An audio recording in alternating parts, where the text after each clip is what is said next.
Assalamualaikum warahmatullahi wabarakatuh. Alhamdulillah hamdan katsiran thayyiban mubarakan fi kama yuhibbu rabbuna wa yarda, wassalatu wassalamu ala nabiyyina Muhammadin wa ala alihi wa sahbihi wa man sara ala nahjihi bi ihsanin ila yaumidin wa ba'd. Hadirin yang Allah muliakan, tidak ada kata yang layak untuk kita angkat pada kesempatan kali ini kecuali bersyukur kepada Allah Subhanahu wa taala atas segala nikmat dan karunia yang Allah berikan dan Allah limpahkan kepada kita. Nikmat yang tidak mungkin kita bisa hitung, kita kalkulasikan. Wa in ta'uddu ni'matallahi la tuhsuha. Dan jika kalian ingin menghitung nikmat Allah, maka kalian gak akan bisa menghitungnya. Kalian gak akan bisa menghitungnya. Maka bersyukurlah dan bersyukurlah kepada Allah. Terlebih lagi ketika kita diberikan nikmat ilmu dan nikmat iman. Ilmu yang menjadi pintu gerbang semua kebaikan, semua amal soleh. Al-Imam Al-Bukhari menyatakan al-ilmu qabla al-qawli wal amal. Ilmu sebelum berbicara dan beramal. Terlebih lagi ketika kita diberikan kesempatan belajar dari salah satu yang terbaik dengan kitab atau buku yang terbaik seperti Riyadhus Shalihin, maka ini harus mencambuk kita untuk lebih banyak bersyukur lagi kepada Allah. Harus lebih banyak berjuang lagi untuk wajah Allah Subhanahu wa ta'ala. Dan apa yang sudah kita perjuangkan? Sudahkah kita memuliakan ilmu dan meyakini bahwa kita butuh terhadap ilmu? Bukan ilmu yang butuh kepada kita, bukan ketakwaan yang butuh kepada kita, bukan kesolehan yang butuh kepada kita, tapi kita yang butuh. Maka bersikaplah sebagai orang yang butuh, yang senantiasa bersyukur dan senantiasa memuliakan. Itulah kunci sukses para ulama kita terdahulu. Mereka benar-benar meyakini bahwa mereka butuh ilmu. Makanya mereka akan berusaha melakukan apa saja selama itu halal untuk mendapatkan ilmu.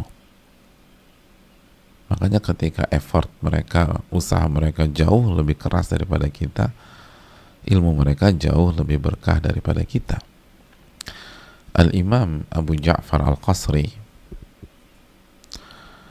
itu diriwayatkan beliau sampai ke Madinah susah. Lalu beliau mendapatkan sebuah buku yang sangat bagus.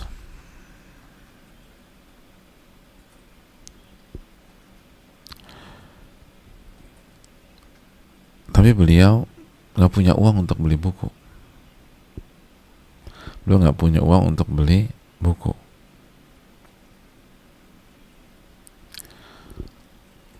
Apa yang beliau lakukan? Kita pengen beli buku tapi nggak punya uang.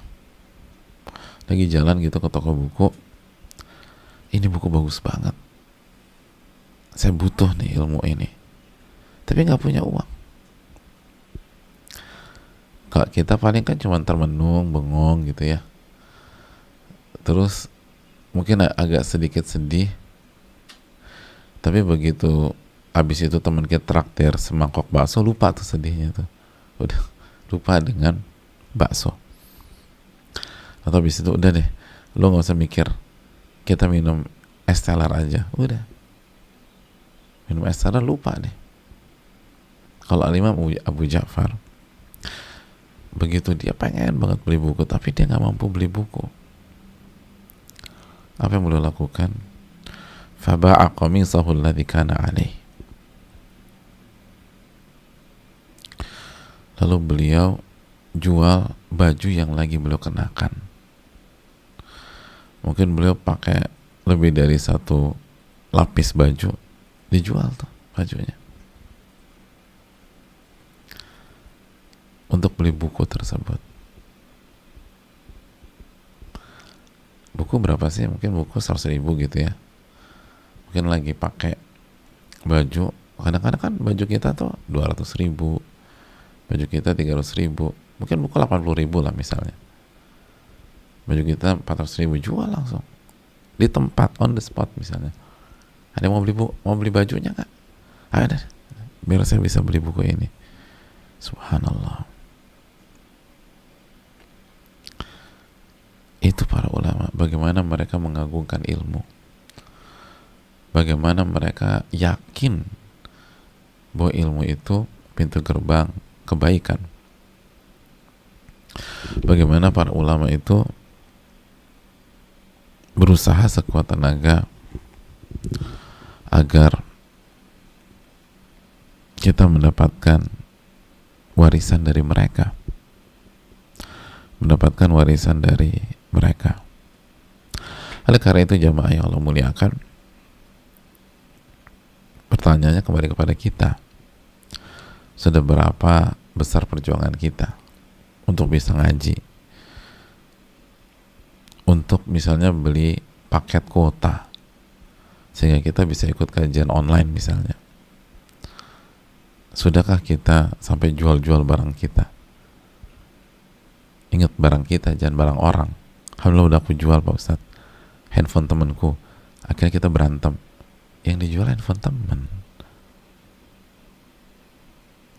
barang kita untuk ilmu.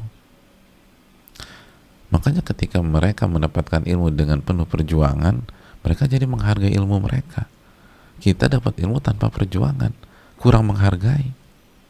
Sekali lagi, kita seringkali dapat ilmu tanpa perjuangan, berarti apa yang terjadi? Kurang menghargai. Kurang menghargai. Oleh karena itu hadirin yang Allah muliakan, ini yang perlu kita camkan bersama-sama. Oleh karena itu, perjuangkankah ilmu kita dan lakukan apa yang bisa kita lakukan untuk mendapatkan ilmu. Jamaah yang Allah muliakan, kita akan kembali bersama Al-Imam Yahya bin Sharaf bin Murri bin Hasan bin Hussein bin Muhammad Abu Zakaria, atau yang biasa dikenal dengan nama Al-Imam An-Nawawi, dalam pembahasan muraqabah. Dan kita masuk ke ayat yang keberapa? Ayat yang kelima. Ayat yang kelima.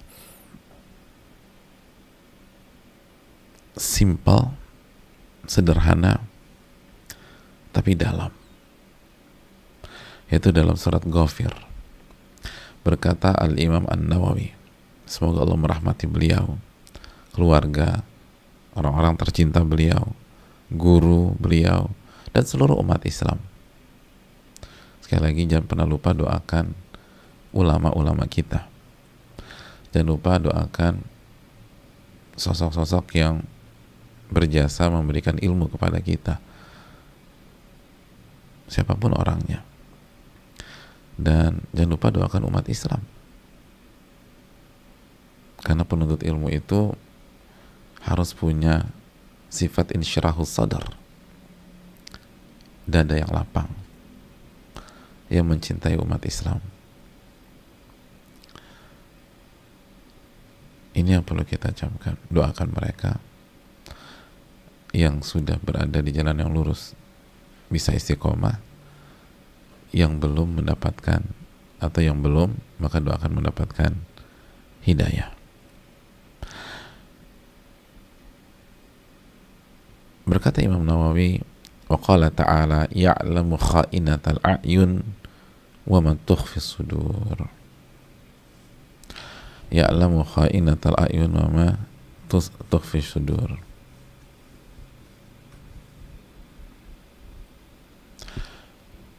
Ya'lamu kha'inatal a'yun wa ma tukhfis sudur. Dia mengetahui pandangan mata yang berkhianat dan apa yang disembunyikan oleh hati. Allah mengetahui pandangan mata yang berkhianat dan apa yang disembunyikan oleh hati kita. Surat Ghafir ayat 19.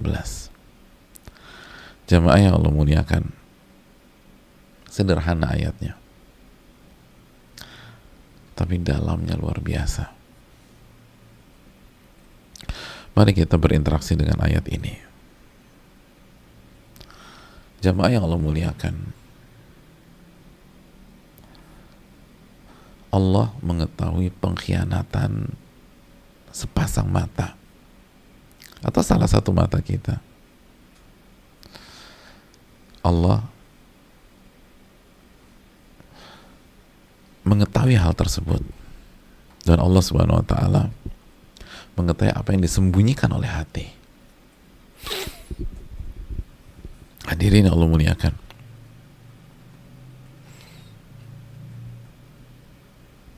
apa makna pengkhianatan mata? Apa makna pengkhianatan mata? Dan apa makna apa yang disembunyikan di dalam hati? Jamaah yang Allah muliakan, kalau kita melihat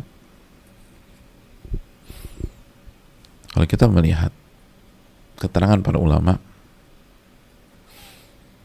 ada beberapa keterangan yang sangat menarik untuk kehidupan kita, dan kita jadi mengerti kenapa Imam Nawawi membawakan ayat ini. Tapi sebelum kita jelaskan, dari ayat ini kita tahu bahwa mata kita ini bisa berkhianat. Mata kita itu bisa berkhianat. Makanya Allah berfirman, ya'lamu kha'inatal a'yun wa ma tukhfis sudur. Allah mengetahui pengkhianatan mata dan apa yang disembunyikan dari dalam hati. Mata itu bisa berkhianat, dan Allah tahu pengkhianatan mata kita. Allah tahu. Mungkin teman kita nggak tahu, mungkin pasangan kita nggak tahu, mungkin anak-anak kita nggak tahu, bahkan mungkin CCTV pun nggak tahu. Ya, CCTV nggak tahu, tapi Allah tahu. Apa maknanya? Kita sebutkan 3 makna dalam kesempatan kali ini. Makna yang pertama dijelaskan Al-Imam Ad-Dhahhak, yaitu ketika seseorang mengatakan saya melihatnya, padahal dia tidak melihat. Atau pada saat dia mengatakan saya tidak melihat, padahal dia melihat. Jadi pada saat seseorang mengatakan saya melihatnya, padahal dia nggak melihat, dia nggak melihat.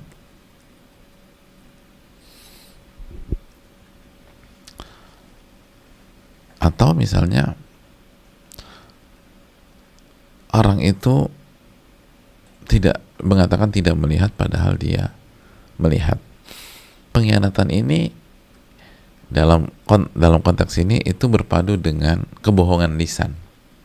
Jadi ada kebohongan lisan juga di dalam unsur ini, tapi juga ada pengkhianatan.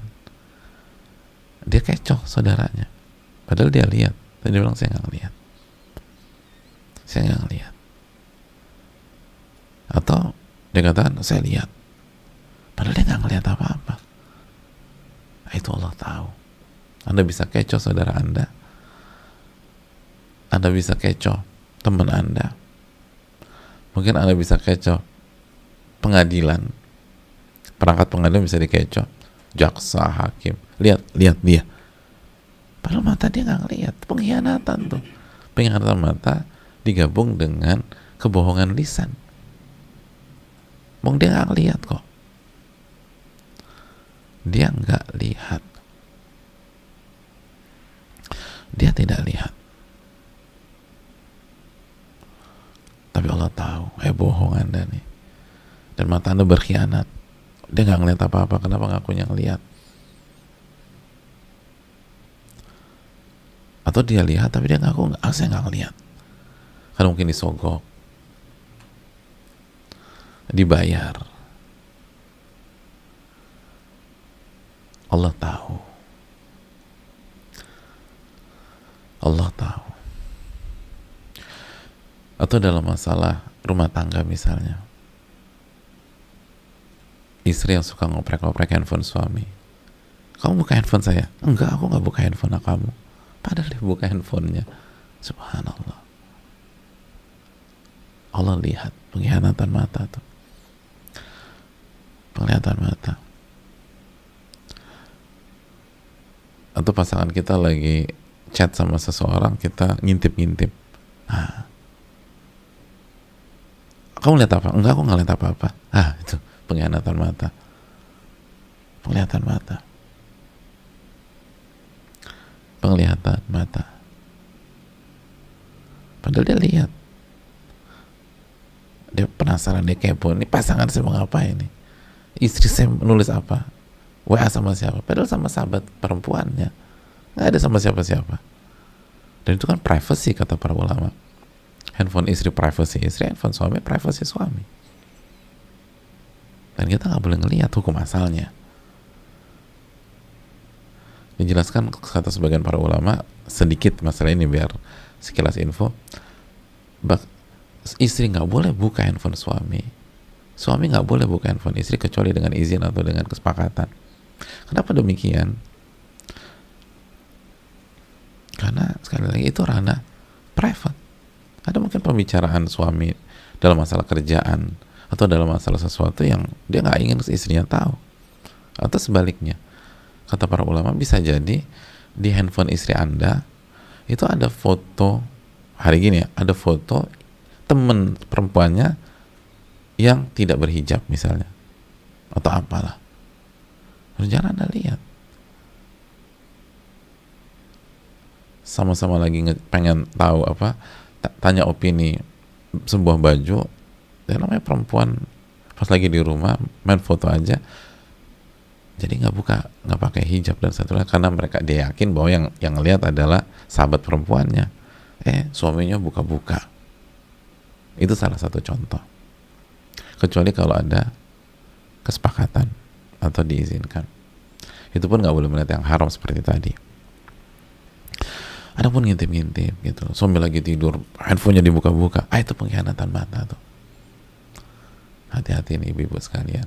Ya sama seperti suami kalau tidak ada alasan syar'i. Pasangan kita nggak tahu, tapi Allah tahu. Allah tahu.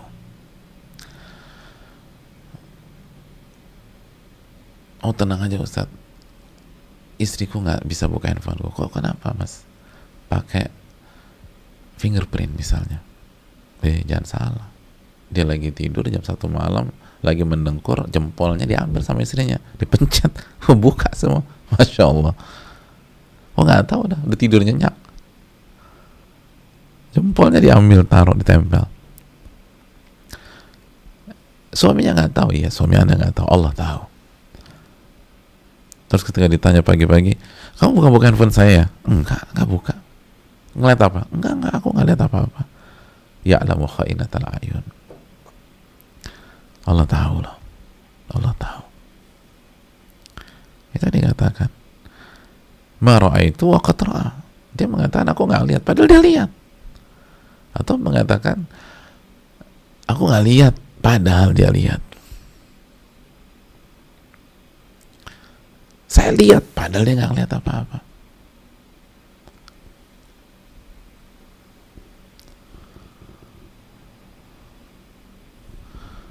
Gitu hadirin sekalian. Padahal dia nggak lihat apa-apa. Itu pengkhianatan mata. Hati-hati. Orang lain bisa kita kecoh,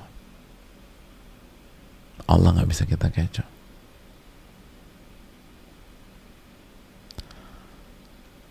Aku lihat wajah kamu berubah ketika ngelihat Mbak Fulana, padahal tatapan suaminya nggak berubah sama sekali. Yang benar, iya. Atau obrolan sesama perempuan, kamu ada rasa sama dia, kenapa? Muka kamu tuh senyum-senyum sendiri. berbinar, padahal nggak berbinar, cuma nembak aja, test the water, bener kena, kejebak. Anda bohong, orang Anda nggak ngeliat apa-apa, itu cuma test the water Anda aja. Itu pengkhianatan mata, pengkhianatan mata. Dan kasus seperti ini banyak ya dalam kehidupan kita sehari-hari. Dalam dunia kampus atau dunia sekolah, gurunya nanya, kamu nyontek tadi ya? Enggak, aku nggak nyontek apa-apa, Pak. Padahal nyontek. Itu pengkhianatan mata. Nyontek pengkhianatan mata. Tuh kan. Coba kita yang sekolah, kuliah dulu, udah berapa kali kita berkhianat mata kita?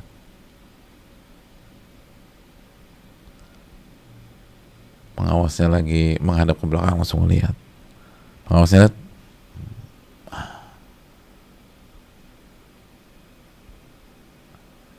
ditanya pengawasnya, lihat apa? Enggak lihat apa-apa. Ya alamu kha'inatal a'yun wa ma tukhfi sudur. Itu yang pertama, jemaah. Yang kedua masih disampaikan al-Imam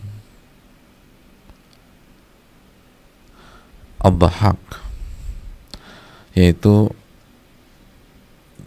nyinyir dengan mata. Nyinyir dengan mata. Jadi nyinyir dengan pandangan mata.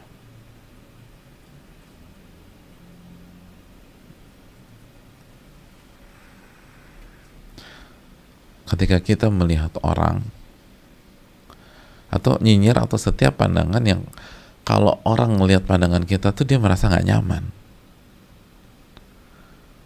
Ini orang dari cara mandangnya kayaknya ngerendahin saya gitu, nyinyirin saya. Mungkin nggak ada yang lihat, tapi Allah lihat. Kita tuh melihat orang harus pandangan menghormati, jamaah, pandangan respect. Apalagi kalau dia seorang muslim, pandangan sayang. Itu hukum asal. Dan kalau ada sesuatu kita kecewa sama dia, kita marah sama dia, sabar. Ingat bab sabar. Gak boleh pandangan-pandangan yang membuat orang tuh merasa rendah, merasa dikecilkan, merasa diolok-olok. Mungkin lisan gak ngomong apa-apa, lisan diem aja.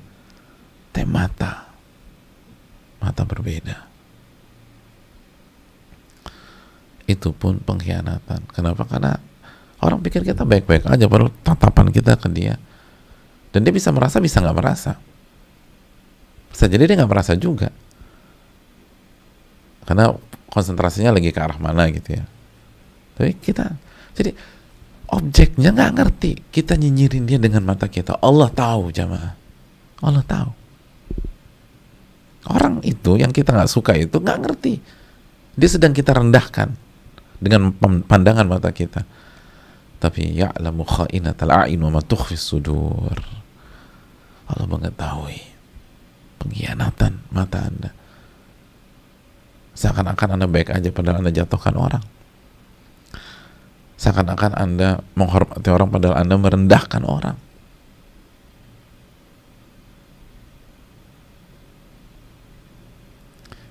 Hati-hati. Sesamar itu Allah tahu. Dan hati-hati dihisab sama Allah Jalla wa'ala. Dihisab oleh Rabbul Alamin. Oleh karena itu Allah tahu. Allah tahu. Kalau kita nyinyir, dan jika kita menjatuhkan atau meremehkan orang dengan pandangan mata kita.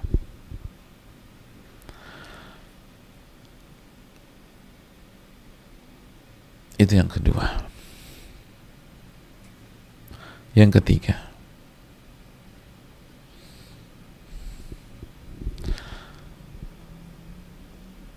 ketiga, mencuri-curi pandang.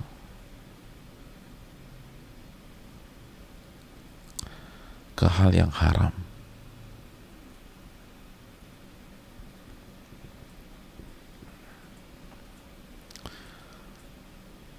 mencuri-curi pandang ke hal yang haram.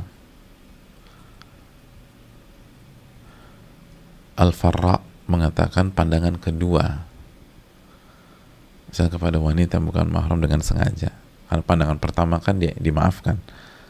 Begitu juga Sufyan menjelaskan bahwa pandangan-pandangan selanjutnya, karena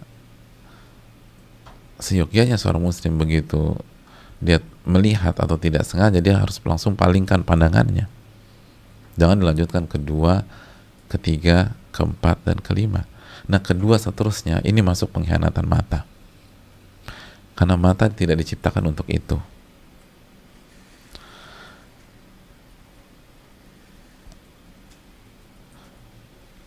Alhamdulillah aku tuh kalau ngelihat perempuan Ustadz nggak pakai pandangan kedua ketiga, ya bagus.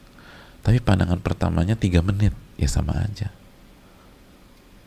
Nggak kedua nggak ketiga sih, tapi begitu mandang terus si pandangin tuh, itu juga pengkhianatan.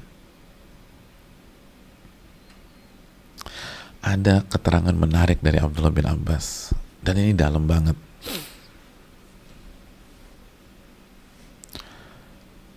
Kata Abdullah bin Abbas, salah satu makna dari ayat ini, pengkhianatan mata, wa huwa rajulu, yaitu seseorang yanzuru ilal mar'ati, ia melihat seorang wanita, dia ngelihat seorang wanita, fa idza nadhara ilaihi ashabuhu ghadda basarah, ketika dia lagi lihat seorang wanita, lalu teman-temannya sekelilingnya memperhatikan dia, maka dia tundukkan pandangannya. Jadi sekelilingnya ngelihat wajah dia atau memperhatikan dia, maka ketika dia tahu dia sedang diperhatikan dengan yang lain atau oleh yang lain, lalu ghadda basarah, dia tundukkan pandangannya.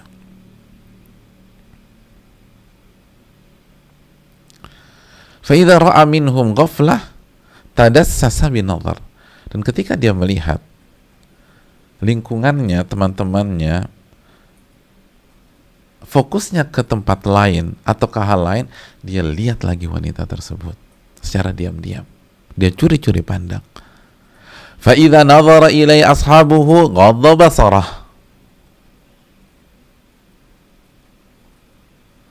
lalu ketika lingkungannya kembali memperhatikan dia, dia tundukkan lagi pandangannya. Itu masuk ke dalam ayat ini, pengkhianatan mata. Ketika orang lengah, dia lihat hal yang haram. Begitu perhatian orang tertuju pada dirinya, dia sok-sok soleh lagi, ghadul basar. Begitu dia nggak diperhatikan, lihat lagi. Diperhatikan, ghadul basar. Mereka perhatikan lagi, begitu.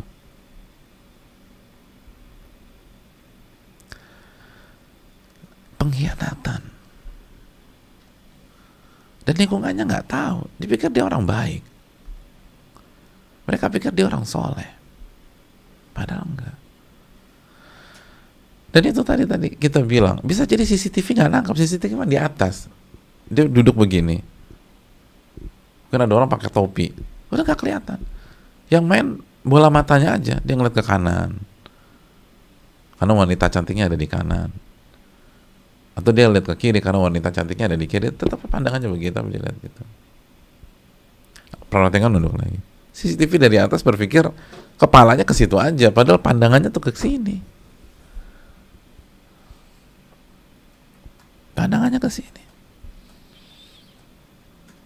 Dan terus perhatikan. Kalau sekilas, lalu palingkan, nadhratul ula, dimaafkan sama Allah. Siapa yang bisa menghindar dari pandangan pertama? Tapi kedua dan seterusnya, itu masalah. Dan itu pengkhianatan. Itu pengkhianatan.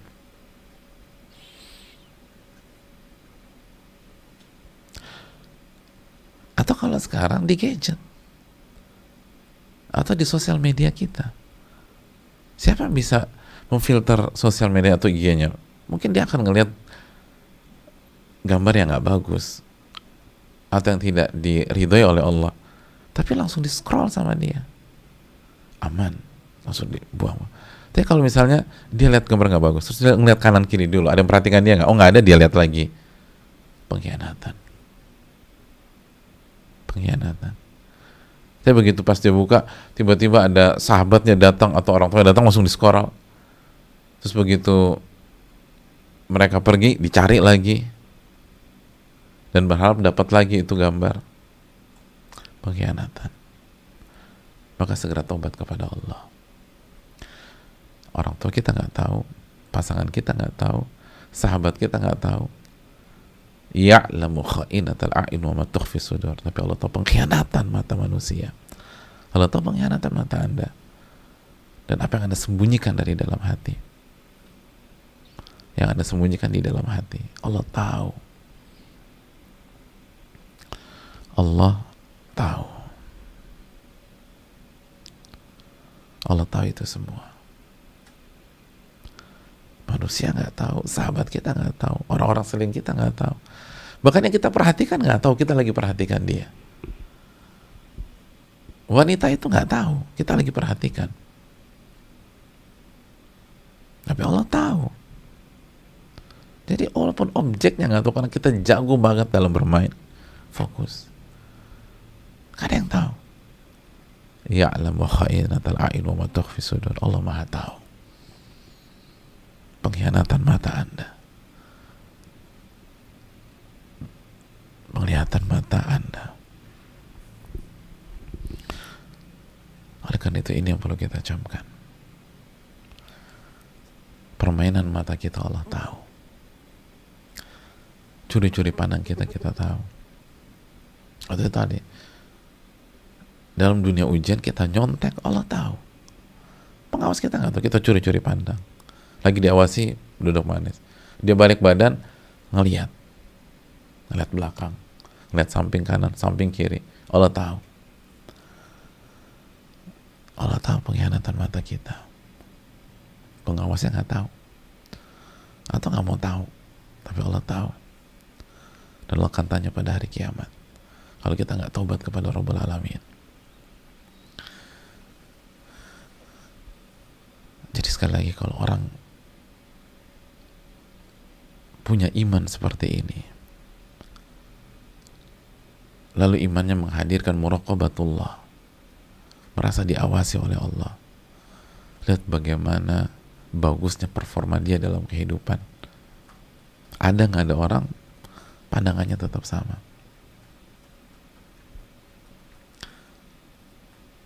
Hadirin yang Allah muliakan,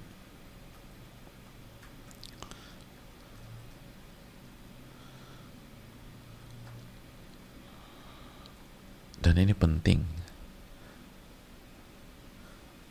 Ini penting karena mata adalah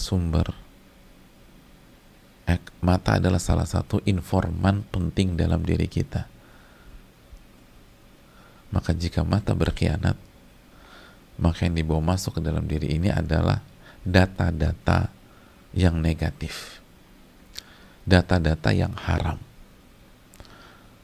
Kalau bahasa dunia informasi, data-data sampah. Dan begitu data-data sampah yang dimasukkan, maka itu akan berdampak pada diri kita. Sekali lagi, ini bukan hanya tentang ini dosa. Itu udah pasti. Allah tahu. Tapi juga ini berkaitan dengan begitu kita melakukan pengkhianatan mata, yang kita masukkan ke diri kita adalah data yang haram. Data yang haram, maka itu bisa merusak diri kita.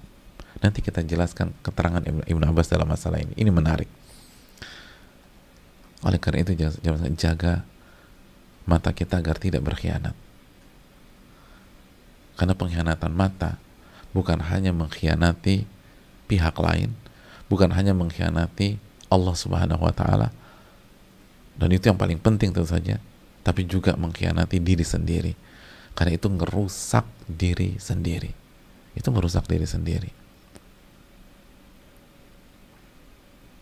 Kita akan sebutkan keterangan Abdullah bin Abbas sebentar lagi dengan izin Allah. Oleh karena itu jaga, kita jaga. Kita punya anak kecil misalnya, atau anak kecil usia SD, atau mungkin usianya udah SMP, bukan anak kecil tapi anak kita. Gimana perasaan kita kalau anak kita mergokin kita lagi buka sesuatu yang haram dan kita lihat? Nyaman gak sih? Kan gak enak ya. Padahal anak kita yang mergokin, dia gak bisa ngapa-ngapain juga. Atau masih kecil nanya, papa lihat apa tadi? Gitu loh. Kalau itu membuat kita nyaman, lalu bagaimana kita bisa nyaman sedangkan pada saat itu terjadi As-Sami'ul Basir melihat kita, Al-Alimul Khabir melihat kita. Ini penting. As-Sami'ul Basir melihat kita.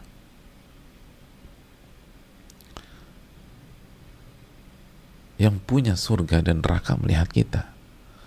Yang punya hari kiamat melihat kita. Yang akan menghisap kita melihat kita. Kok kita bisa nyaman? Oke, kita manusia, suka lalai, suka hilaf. Segera istighfar, segera tobat, jangan merasa nyaman. Siapa yang gak pernah buat salah? Apalagi sekarang. Gimana cara kita jaga mata coba di Jakarta? Ya nabrak. Kalau jalan bisa jatuh. Wong semuanya bermasalah. Depan belakang masalah, atas bawah masalah, kanan kiri masalah semua. Tapi segera balut dengan istighfar, obati dengan istighfar.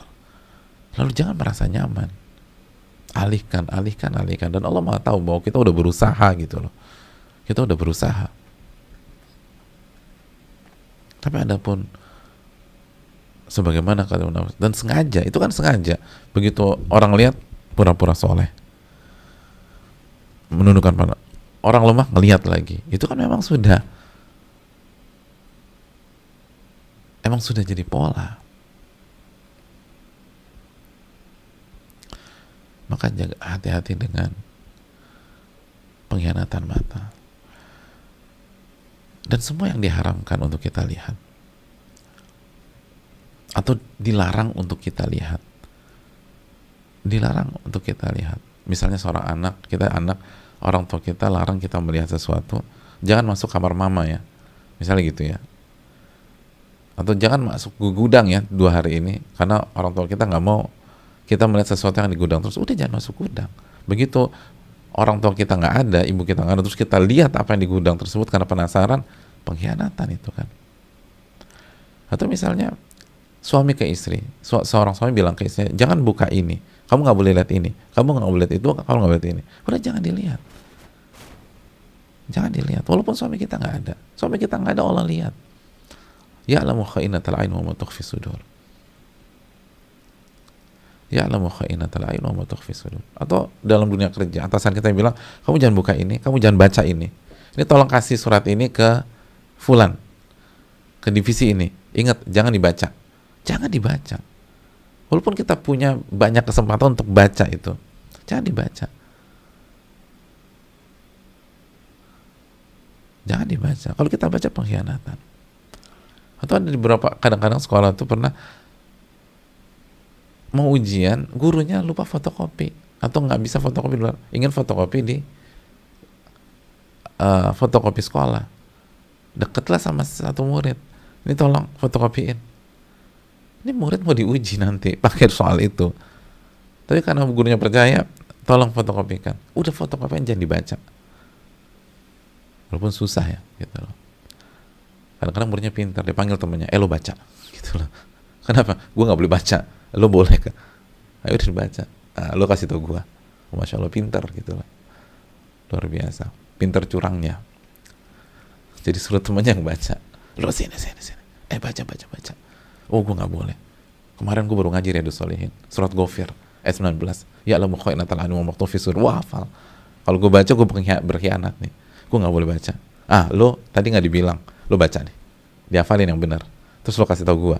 Ya sama aja jemaah. Udah, fotokopi, balikin. Tanya gurunya, baca nggak tadi? Enggak. Masya Allah.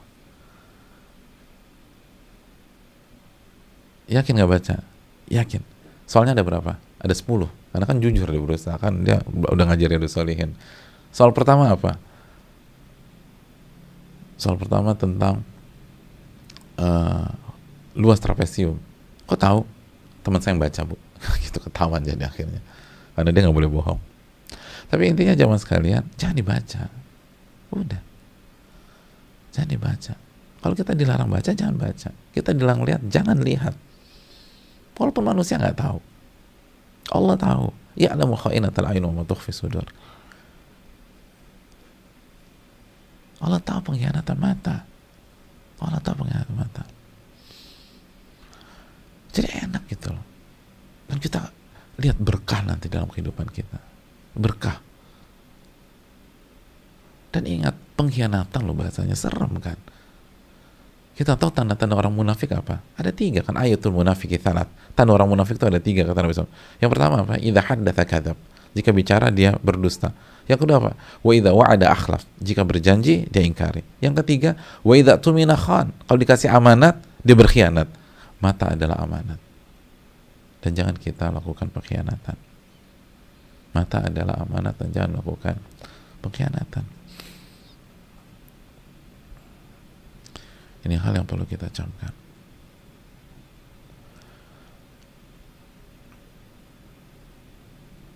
Itu yang perlu kita renungkan. Hati-hati, jangan berkhianat.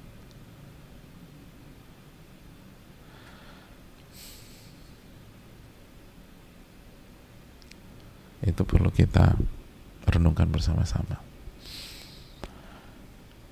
Oke, yang berikutnya jamaah sekalian.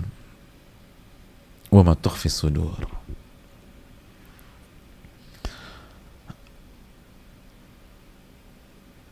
Dan Allah tahu apa yang disembunyikan di dalam hati.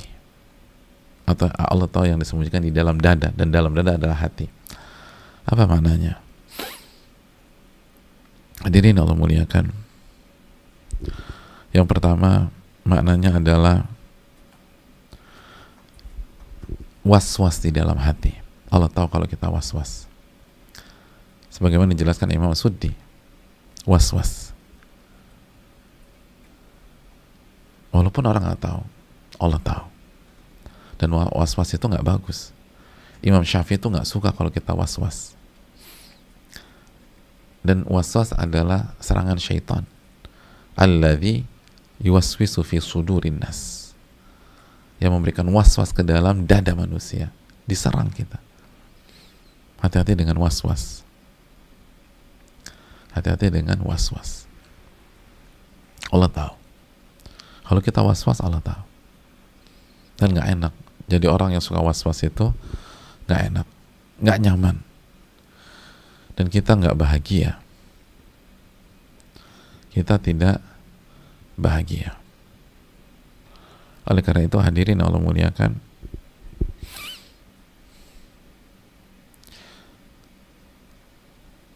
dan kita bisa sengsara. Jadi was-was itu dihilangkan. Was-was itu dihilangkan.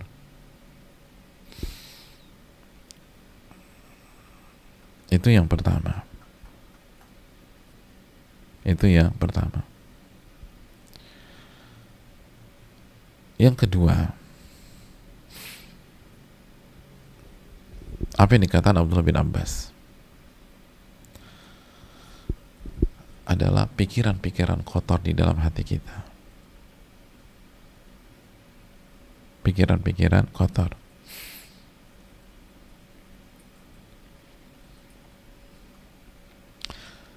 Kita lanjutkan keterangan Abdullah bin Abbas. Apa kata Abdullah bin Abbas? Seorang melihat wanita cantik, lalu ketika lingkungannya lalai, nggak memperhatikan dia lihat wanita itu. Tapi begitu lingkungannya memperhatikan dia tundukkan pandangan. Lalu begitu lalai, dia menikmati lagi wanita tersebut. Lalu begitu diperhatikan, gondol basar lagi. Lalu apa kelanjutannya? Sebagaimana riwayat yang dibawakan Ibnu Katsir juga. Waqad ittala Allahu min qalbihi annahu wadda allau ittala ala farjiha.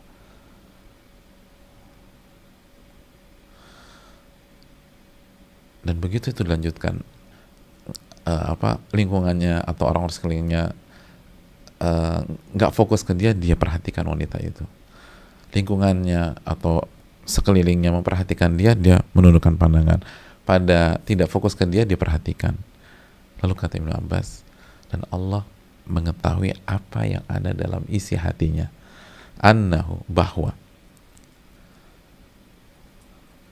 dia ingin melihat, mohon maaf, kemaluan wanita tersebut atau aurat wanita itu, aurat wanita tersebut. Dijelaskan sebagian ulama, dia berpikir bagaimana kalau dia mampu berzina dengan wanita itu.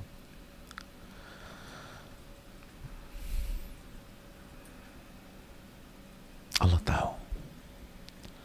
Allah tahu fantasinya itu. Allah tahu fantasinya. Padahal wanita yang dia lihat itu pakai hijab, busananya dijaga rapi, tapi dia hayalkan.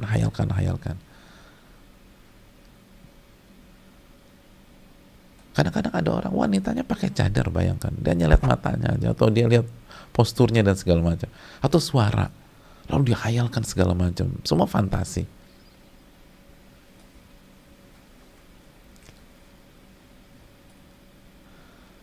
Dan dia berharap bisa berzina, lalu mohon maaf bisa melihat kemaluannya, melihat tubuh, alat-alat vital wanita tersebut, bagian tubuh yang menimbulkan hasrat bagi laki-laki. Dia berpikir demikian di dalam hatinya. Allah tahu fantasi seseorang, Allah tahu pikiran-pikiran kotor, Allah tahu segala macam yang ada di hatinya. Allah tahu, ya'lamu kha'inatal a'in wa ma tukhfi sudur. Lalu bagaimana mungkin kita tidak malu dengan Allah? Bagaimana mungkin kita bisa tenang-tenang saja melakukan hal tersebut? Bagaimana mungkin kita nggak ada perasaan bersalah dan nggak takut kalau bertemu dengan Rabbul Alamin? Dan ini yang tadi kita bahas. Lihat jemaah sekalian, keterangan Abdullah bin Abbas sampai pada titik Allah tahu ketika dia ingin melihat apa? Melihat kemaluan wanita itu. Mohon maaf. Atau dalam keterangan ulama, berzina dengan wanita itu. Nah pertanyaannya, dari mana awalnya dia bisa punya fantasi itu, dia punya pikiran kotor itu dari mana? Dari data yang disampaikan oleh mata dia pada saat matanya berkhianat. Artinya kalau matanya nggak berkhianat, fantasi itu nggak akan ada dengan izin Allah. Kalau matanya nggak bermain tadi, pikiran kotor itu nggak ada, karena objeknya nggak ada gitu loh. Itu yang tadi kita bahas, bahwa pentingnya kita menjaga ini, karena mata bukan hanya sekedar melakukan dosa atau pengkhianatan, tapi dia bawa data racun ke dalam hati kita. Akhirnya kita macam-macam. Nggak jelas sudah.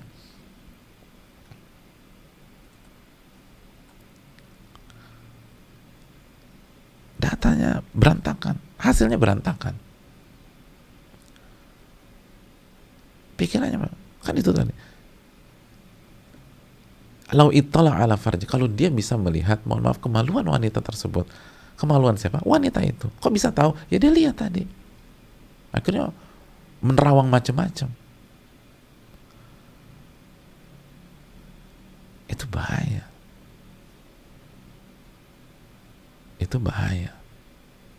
Makanya harus di-cut. Karena mata adalah sumber data yang akan menentukan diri kita dan jiwa kita atau hati kita. Dan poinnya adalah Allah tahu semuanya.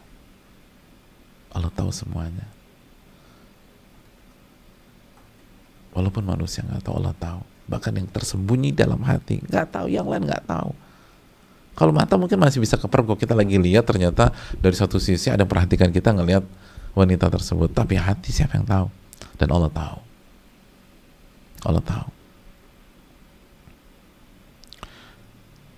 Wa ma tukhfi sudur, yang engkau sembunyikan di dalam hati, yang nggak pernah engkau buka, ke siapapun.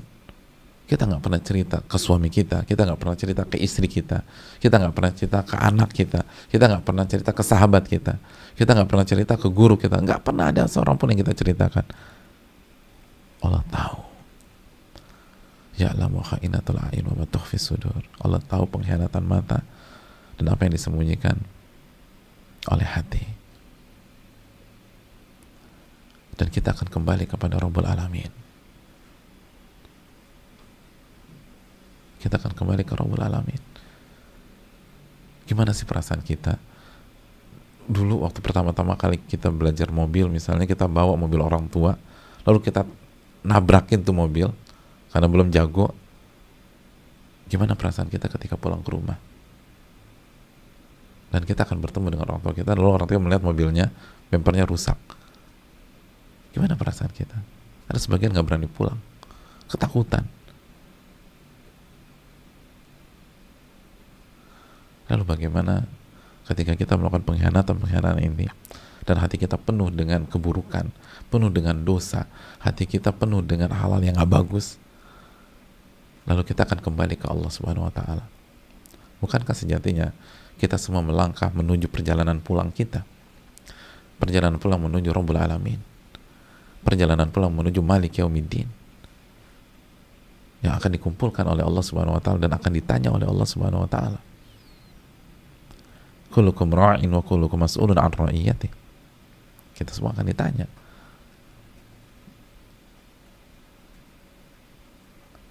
Kita semua akan ditanya oleh Allah. La tazalu ta'ifatun la tazulu qadama 'abdin yaumal qiyamah hatta yus'al an arba. Kaki seorang hamba tidak akan beranjak dari sisi Allah sampai ditanya tentang 4 perkara. Lalu ketika kita hidup, hati kita kotor, hati kita penuh dengan hal-hal maksiat, hati kita nggak sabar, hati kita menolak takdir Allah, hati kita tidak mau tunduk kepada Rabbul Alamin, hati kita mempertanyakan Allah, hati kita mempertanyakan takdir Rabbul Alamin secara negatif, hati kita suudzon dan buruk sangka kepada Allah. Lalu bagaimana kita bisa menghadap Allah? Dan semuanya tahu. Orang lain nggak tahu, orang lain pikir kita orang baik, soleh segala macam. Allah tahu. Ya'lamu kha'inatal a'yun wa ma tukhfis sudur. Allah tahu pengkhianatan mata dan apa yang Anda sembunyikan dalam hati Anda. Lisan Anda mungkin manis, lisan Anda mungkin cantik, lisan Anda mungkin bagus dalam memilih kata, tapi Allah tahu apa isi hati Anda, isi hati kita. Dan hari kiamat semua akan diminta pertanggungjawabannya oleh Allah Subhanahu wa Ta'ala. Maka merasa diawasi oleh Allah. Muraqabatullah itu penting. Muraqabah bukan hanya lisan, bukan hanya tangan, bukan hanya kaki, bukan hanya mata, bukan hanya pendengaran. Muraqabah hati. Makanya sekali lagi orang yang muraqabatullahnya kuat, maka performanya di kehidupan itu lahir batin sama-sama bersih. Karena dia tahu yang mengawasi itu sampai ke lubuk hatinya, bukan hanya di lisan doang. Adapun manusia hanya di lisan. Yang penting kata-kata manis selesai bagi manusia. Tapi Allah nggak demikian. Allah nggak demikian. Betapa banyak orang yang bekerja di public service, kata-katanya bagus, bukan hanya 1-2 tahun, puluhan tahun kata-katanya bagus, tapi begitu selesai kerjaannya di rumah cela orang, caci maki orang segala macam. Tapi dia bisa perform puluhan tahun di ranah publik, kata-katanya manis, kata-katanya manis. Betapa banyak orang, baik itu suami atau istri, itu depan pasangannya puluhan tahun bagi kalimatnya Masya Allah, tapi hatinya kotor, hatinya rusak. Depan pasangan loh, depan publik mungkin banyak, ini depan pasangan susah loh, depan pasangan bisa kalimat bagus terus, tapi hatinya rusak.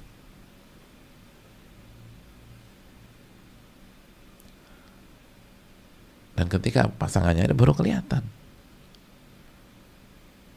Ya'lamu kha'inatal a'yun wa ma tukhfis sudur. Allah mengatakan pengkhianatan mata dan apa yang kita sembunyikan di dalam hati kita. Makanya jamaah sekalian, kalau kita tidak ikhlas, itu sama saja nyontek di depan pengawas. Kalau kita hasad sama saudara kita, itu sama saja nyontek depan sama pengawas. Kalau kita nggak sabar dan nggak terima terhadap takdir Allah, hati kita marah, itu sama saja nyontek di hadapan pengawas. Ketika kita nggak puas dengan takdir Allah, kita nggak qanaah, maka itu saja nyontek di depan pengawas. Pada saat kita nggak mencintai Allah, itu samanya nyontek di depan pengawas. Hati kita nggak ada harapan sama sekali dari Allah. Hati kita hanya berharap sama makhluk A, makhluk B, makhluk C. Lalu kita hinakan diri kita di hadapan mereka tersebut. Itu sama saja nyontek di hadapan pengawas. Walaupun manusia menganggap kita baik, lalu penampilan kita soleh atau soleha, ya'lamu kha'inatal a'yun wa ma tukhfi sudur. Allah mengetahui pengkhianatan mata dan apa yang kita sembunyikan di dalam hati kita. Ini yang bisa disampaikan. Semoga bermanfaat bagi yang berbicara dan yang mendengarkan, karena materi seperti ini jauh lebih mudah jika dibicarakan, tapi susahnya setengah mati ketika diamalkan. Dan semoga Allah memberikan taufik kita untuk bisa mengamalkannya sebagaimana Allah kasih taufik kepada kita untuk mempelajarinya atau menyampaikannya, karena seluruh yang ada dalam hati kita 7x24 jam diawasi oleh Rabbul Alamin. Semoga Allah menerima. Subhanakallahumma wa bihamdika, la ilaha illa anta, astaghfiruka wa atubu ilaik. Assalamualaikum warahmatullahi wabarakatuh.